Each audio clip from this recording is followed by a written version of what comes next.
Olá pessoal, nesse vídeo eu vou dar algumas recomendações, algumas dicas de como o uso do conceito do valor P pode nos facilitar na resolução de testes de hipóteses. Estou utilizando aqui a definição apresentada no livro Estatística Aplicada, de Larson e Farber. Bom, a conceituação do valor P parte do pressuposto de que a hipótese nula seja verdadeira. Então, supondo-se que ela seja verdadeira, o valor P ou P-value de um teste de hipótese é a probabilidade da estatística amostral a assumir um valor tão extremo ou mais extremo, ou seja, tão extremo ou maior que aquele determinado em função dos dados da amostra. Ok?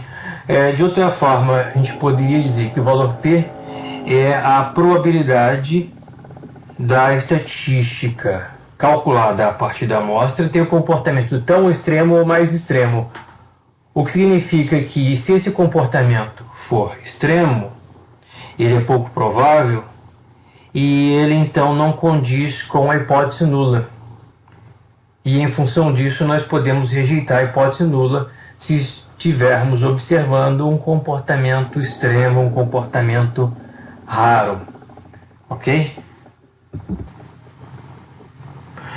Bom, nessa figura aqui, vamos supor que estamos realizando um teste de hipótese para a média, um teste unilateral à esquerda, ou seja, um teste onde a hipótese nula fosse μ maior ou igual a um determinado valor que eu vou representar por μ subscrito zero.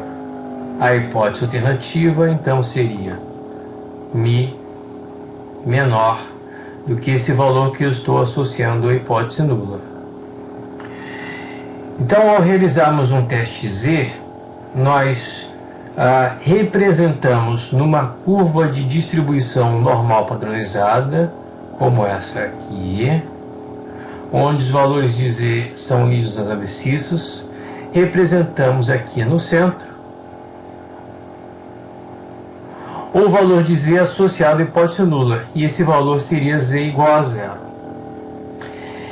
E depois transformamos a média calculada a partir da amostra aleatória em uma estatística Z. Então essa estatística é a distância entre a média amostral e o valor da hipótese nula dividido em número de erros padrão, onde o valor do erro padrão é sigma dividido por raiz de m.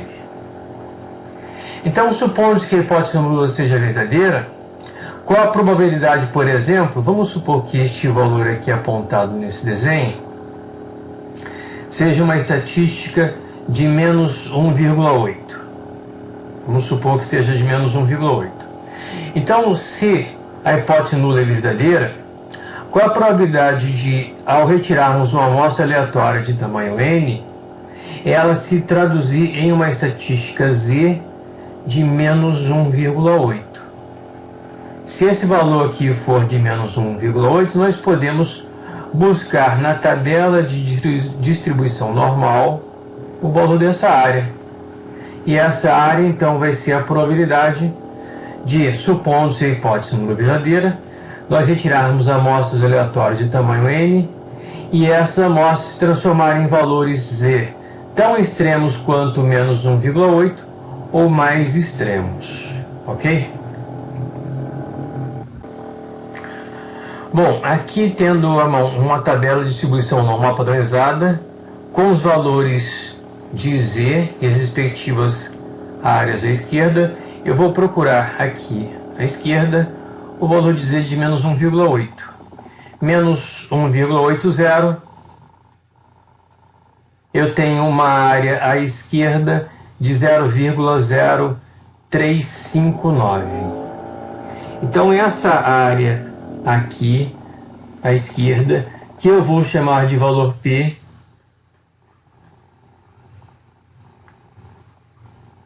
ela tem o valor de 0,0359. 359. Ou seja, 3,59%. Então, nós podemos analisar da seguinte forma: se a hipótese nula for verdadeira, a probabilidade de repetirmos o ensaio e obtermos um comportamento amostral tão extremo ou mais extremo do que o observado, ou seja, uma estatística Z de menos 1,8, a probabilidade de um comportamento amostral tão extremo ou mais extremo é de 3,59%.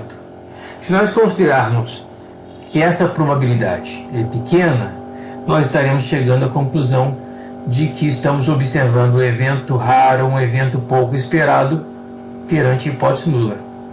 E aí, em tais condições, nós seríamos levados a rejeitar a hipótese nula. Ok? Nós podemos utilizar como referencial para avaliarmos se o valor P é pequeno ou não, podemos utilizar como referencial o alfa. Ou seja, se o valor P for menor do que o alfa, nós consideraremos o valor P pequeno, consideraremos o evento observado um evento pouco esperado, pouco comum, e rejeitaríamos a hipótese nula. Ok?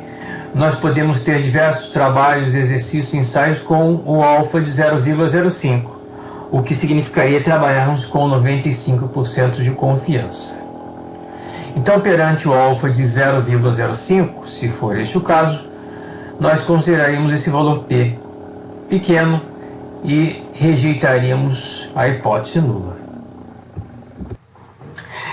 Nessa figura, nós teríamos a apresentação do que seria o valor P em um teste unilateral à direita. Ok? Então, aqui nas abscissas, nós teríamos a leitura dos valores de Z, se nós estivéssemos realizando um teste Z para a média.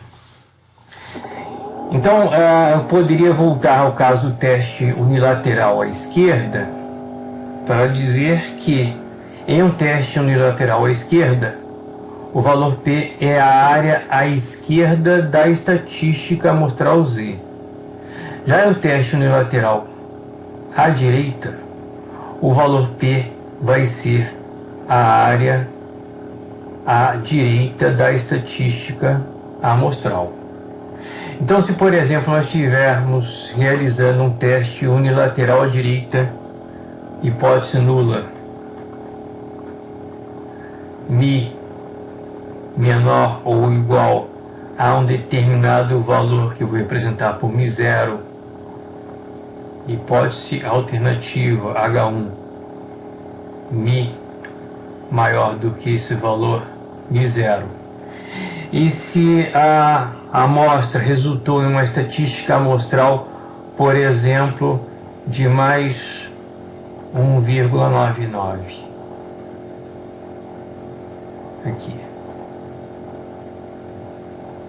Supondo que a hipótese nula é verdadeira, e eu vou representar aqui o valor de Z associado à hipótese nula, o Z igual a zero.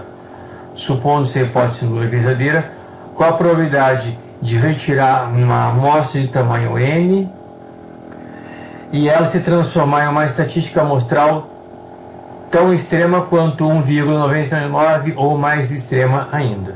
Como é que chegamos a esse valor de Z? A distância entre a média amostral e o valor da hipótese nula dividido por sigma, por sua vez dividido por raiz quadrada de N. Então, qual a probabilidade, se nós repetíssemos o ensaio várias vezes, de encontrarmos uma amostra que nos dê uma média, uma estatística teste tão extrema quanto 1,99 ou mais extrema ainda? Se verificarmos que essa probabilidade é pequena, estaremos aqui chegando à conclusão de que esse evento não condiz com a hipótese nula e rejeitaremos assim a hipótese nula. Vamos dar uma olhada na tabela de distribuição normal padronizada. Eu posso aqui trabalhar por simetria e localizar qual é o valor da área à esquerda de um Z negativo, um Z de menos 1,99. 1,90 aqui, 91, 2, 3, 4, 5, 6, 7, 8, 9. 0,0233 é essa probabilidade, essa área.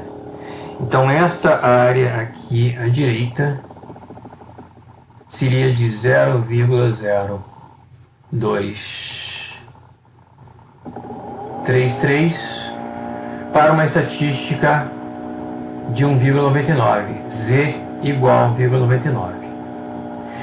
Então essa probabilidade me mostra que este evento é pouco esperado, é raro se eu comparar este valor P com alfa de 0,05.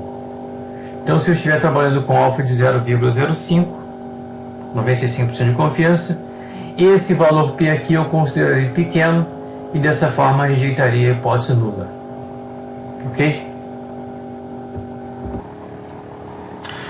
Bom, esta figura estaria representando o caso de um teste bilateral ou bicaudal, do tipo a hipótese nula, μ ser igual a um determinado valor μ0, e a hipótese alternativa μ sendo diferente desse valor μ0. Quando temos um teste bilateral, o valor do alfa, ou significância, fica distribuído às duas extremas da curva de distribuição normal padronizada. E por sua vez, o tratamento do valor P tem uma particularidade em relação aos anteriores. Então vamos supor, por exemplo, que nós temos retirado uma amostra aleatória e ela tenha se traduzido em uma estatística Z, vamos supor aqui de novo um teste Z, uma estatística Z de menos 2. Então esse ponto aqui seria igual a menos 2.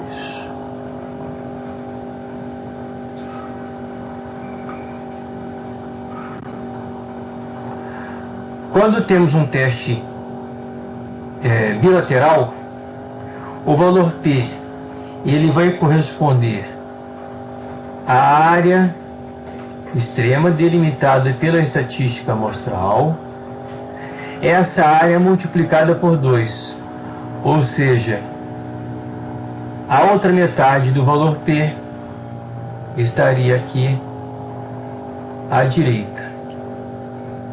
E eu poderia dizer para um teste Z que a probabilidade em um teste bilateral, supondo-se hipótese nula verdadeira, a probabilidade de uma amostra se transformar em uma estatística de valor Z igual a menos 2 seria igual à probabilidade de eu retirar uma amostra e ela se transformar em uma estatística Z igual a mais 2. A probabilidade de nós termos comportamentos tão extremos quanto menos 2 ou mais extremos ainda, está aqui essa região, é igual à probabilidade de termos comportamentos tão extremos ou mais extremos quanto esse aqui à direita. Num teste bicaudal ou bilateral, nós temos duas chances de rejeitar a hipótese nula. Uma chance é a estatística amostral cair nessa região à extrema esquerda, e a outra é a da estatística amostral cair nessa região à extrema direita. Por isso que nós, num teste bilateral, ao encontrarmos a área delimitada pela estatística amostral, duplicamos esse valor para encontrarmos o valor P. Ok? E continua a comparação desse valor P com o alfa. Se o valor P for menor do que o alfa, rejeitamos a hipótese nula.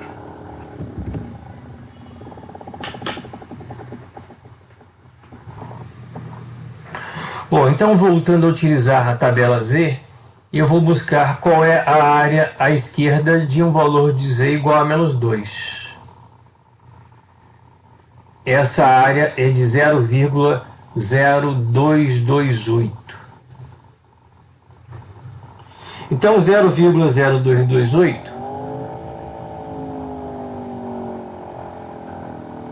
é esta área aqui, à esquerda da estatística z.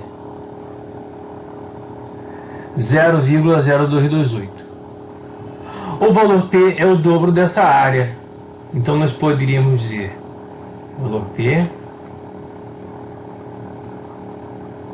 0,0228 vezes 2. Ok? A outra metade do valor P estaria aqui à extrema direita, delimitada pela estatística z igual a mais 2. Ok? Então, o efeito, por exemplo, de encontrar uma amostra que me dê uma estatística z igual a menos 2 seria o mesmo efeito de eu retirar uma amostra que me desse uma estatística igual a mais 2. Isso para o teste bilateral, porque no teste bilateral eu tenho 2 chances de rejeitar a hipótese nula. Ok?